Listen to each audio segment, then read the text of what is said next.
You ask Tiger to solve. This deals with linear equations with one unknown. The final result is u equals 208. Let's solve it step by step. Group all constants on the right side of the equation. Subtract 257 from both sides. Group like terms. Simplify the arithmetic.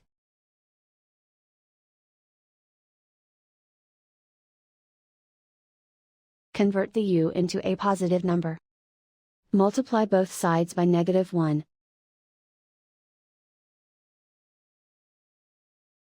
Remove the ones. Simplify the arithmetic.